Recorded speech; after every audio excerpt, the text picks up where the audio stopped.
আমাৰ ঘৰলৈ যিহেতু জেঠাইহঁত ভাত খাবলৈ আহিব সেই দেখি মই আমাৰ ঘৰৰ পৰা অলপ মানে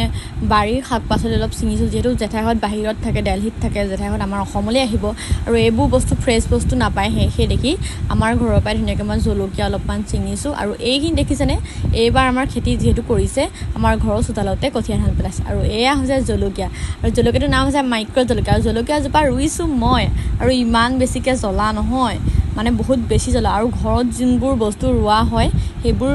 এনেও সোৱাদবোৰ সেইবোৰ অলপ বেলেগ হয় আৰু এই ধুনীয়াকৈ মই জলকীয়াকেইটা ছিঙি ল'লোঁ আৰু দেখিবলৈ কি ধুনীয়া নহয় চাওকচোন ইমান ৰঙা সেউজীয়া ইমান তাজা দেখিছে জলকীয়াকেইটা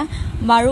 আৰু এইবোৰ যিমানখিনি খেতি দেখিছে সেইখিনি মই নিজে কৰা তাৰপিছত জেঠাইহঁতৰ ঘৰলৈ নিবৰ কাৰণে অলপমান শাক পাচলি আনিলোঁ নৰসিংহ ভেবেলিলতা তাৰপিছত মান ধনিয়া পাত আৰু ৰঙালাও আগ কেইডালমানো আনিলোঁ